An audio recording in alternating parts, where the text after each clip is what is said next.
Hello बच्चों, welcome to Grade upgrade. तो जैसे कि हम लोग ने अपने प्रीवियस वीडियो में माइक्रो इकोनॉमिक के बारे में पढ़ाई किया था, वैसे हमें पढ़ने वाले हैं मैक्रो इकोनॉमिक के बारे में।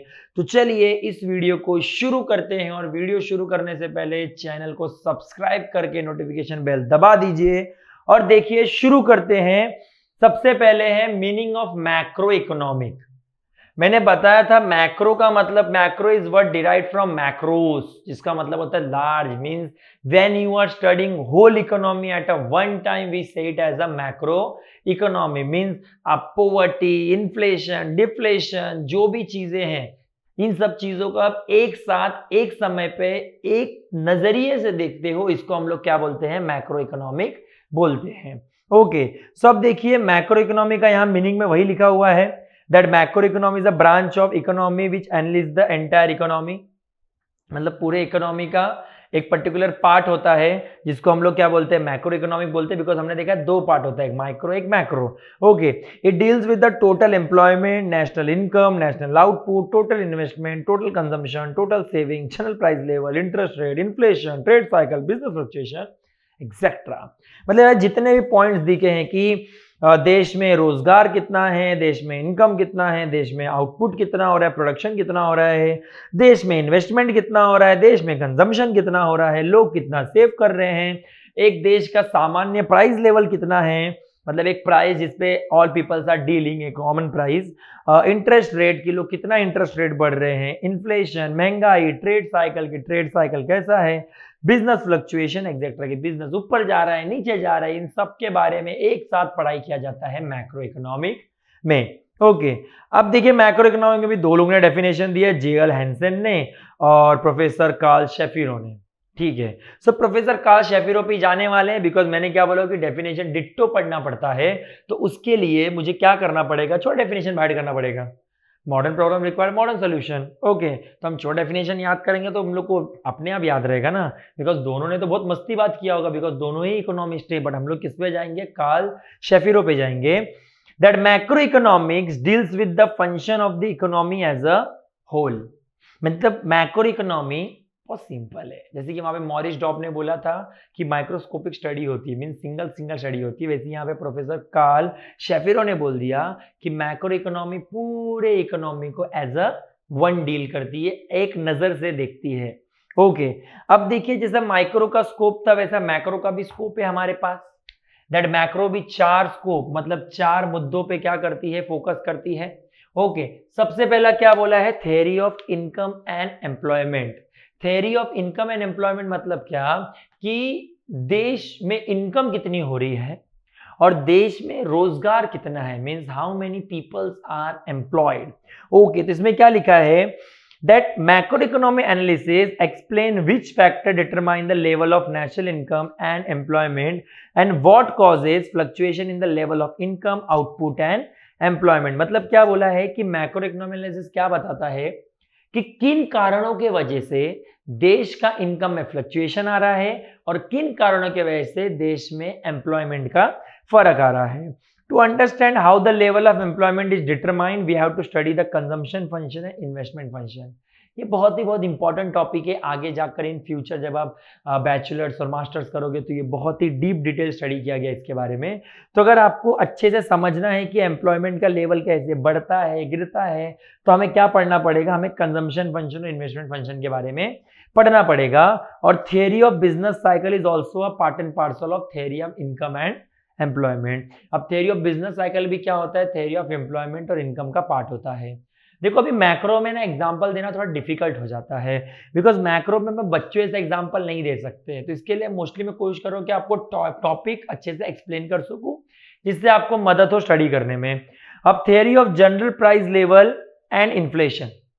जनरल प्राइस लेवल मतलब कि देश का एक सामान्य प्राइस, एक पर्टिकुलर प्रोडक्ट एक कौन से फिक्स प्राइस पर बिक रहा है, मींस एक जनरल प्राइस पर बिक रहा है, उसके बारे में स्टडी करना। और देश में महंगाई कैसी है, मींस महंगा होती जा रही चीजें या चीजें सस्ती होती जा रही है, वो क्या होता है? Theory of general price level and inflation होता है। Macro economic analysis show how the general price level is determined and further explain what causes fluctuation in it. मतलब सबसे पहले मैक्रो इकोनॉमिक क्या एक्सप्लेन करता है? जनरल प्राइस लेवल, और किन कारणों की वजह से वो क्या हो रहा है, फ्लक्चुएट हो रहा है, मतलब किसी चीज का प्राइस क्यों गिर रहा है, क्यों बढ़ रहा है, कारण क्या है उसके पीछे। ओके, उसके बाद दिया है theory of growth and development. Okay, so theory of growth and development में देखना, theory of growth and development में ये याद रखना है, growth is quantitative and development is qualitative.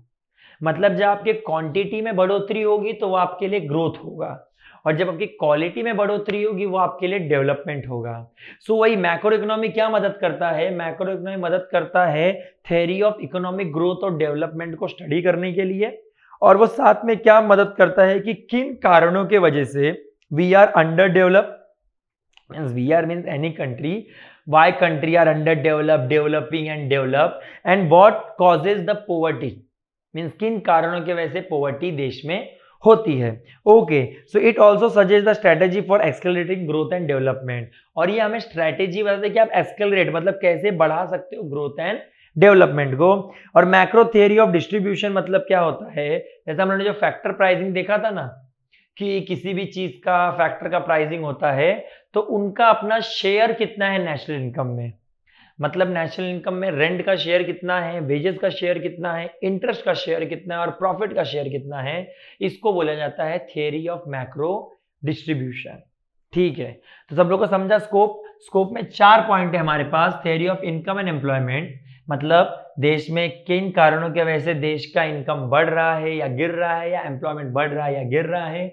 और theory of general price and inflation, मतलब क्या देश का जनरल प्राइस लेवल कैसे बढ़ कम हो रहा है, और साथ ही साथ उसके वजह से इन्फ्लेशन पे और डिफ्लेशन पे क्या इंपैक्ट पड़ रहा है। Theory of growth and development मतलब क्या, कि किन मतलब देश में ग्रोथ एंड डेवलपमेंट कैसे हो रहा है, means either countries under develop or they are in poverty, we can understand by the macroeconomy, and the macro theory of distribution means that the factor pricing means जो ये rent, wage, interest and profit है उनका share national income में कितना होता है, इस चीज को इसमें स्टडी किया जाता है। ओके, अब देखिए बच्चों यहाँ पे अब आपको एक कंसेप्ट समझाता हूँ, जैसे कि एक्स्ट्रा है आउट ऑफ द टॉपिक है, दैट इज एम्प्लॉय। हम लोग किसको एम्प्लॉयमेंट बोलते हैं, मतलब बोलते हैं ना देश का रोजगार दर इतना है, देश का बेरोजगारी दर इतना है, तो ये पता कैसे करते हैं, और ये क्राइटेरिया क्या होती है पता करने का कि देश में ये बेरोजगार है या ये रोजगार है। देखो याद रखना, किसी को भी हम लोग अनएम्प्लॉयड या एम्प्लॉयड कब बोलते पता है क्या, एम्प्लॉयड मतलब क्या, जो काम पे लग गया, ठीक है। अनएम्प्लॉयड मतलब क्या होता है पता है क्या, जो व्यक्ति खाली बैठा है उसको अनएम्प्लॉयड नहीं बोलते। अनएम्प्लॉयड हम ऐसे व्यक्ति को बोलते हैं जो काम की तलाश कर रहा है और उसे काम नहीं मिल रहा है, उससे हम लोग अनएम्प्लॉयड बोलते हैं। मीन्स समझिए, अगर आपके कोई पहचान में 32 ईयर का व्यक्ति यूपीएससी सीए का प्रिपेयर कर रहा है, सो ही और she is not an unemployed. Okay, but अगर कोई 26 साल का व्यक्ति भी जॉब ढूंढ रहा है और उसको जॉब नहीं मिल रहा है, तो उसे हम लोग अनएम्प्लॉयड बोलेंगे। समझ रहा है क्या, तो इस तरीके से एम्प्लॉयड और अनएम्प्लॉयड को डिस्कस किया जाता है। ओके, ऐसा नहीं कि जो भी घर पे बैठा है वो सब अनएम्प्लॉयड है। ओके, जो काम ढूंढ रहा है उसे काम नहीं मिल रहा है, उसे हम लोग अनएम्प्लॉयड बोलते हैं। ये एक से एक्स्ट्रा नॉलेज था जो मैं आपको बता दिया, कोशिश करूंगा ऐसे थोड़े छोटे एक्स्ट्रा नॉलेज और बता दे जाऊं मैं। ठीक है, तो आप लोग को स्कोप समझ गया। ओके, अब नेक्स्ट वीडियो में हम लोग क्या करते हैं, मिलते हैं अब अगले आंसर के साथ। मैं जानबूझ के, मुझे पता छोटी छोटी वीडियोज हो रही है, बट मैं जानबूझ के एक वीडियोस डाल रहा हूँ, बट जिसको जो आंसर देखना है वो उस वीडियो को क्लिक करके आंसर देख सकता है, उसको टेंशन ही नहीं है। ठीक है, पूरा एक प्लेलिस्ट पूरी बन जाएगी, तो आपके लिए वो इजी भी हो जाएगा। ओके, तो चलिए अब नेक्स्ट लेक्चर में मिलते हैं, जहां पे हम लोग फीचर ऑफ मैक्रो इकोनॉमी के बारे में डिस्कस करेंगे।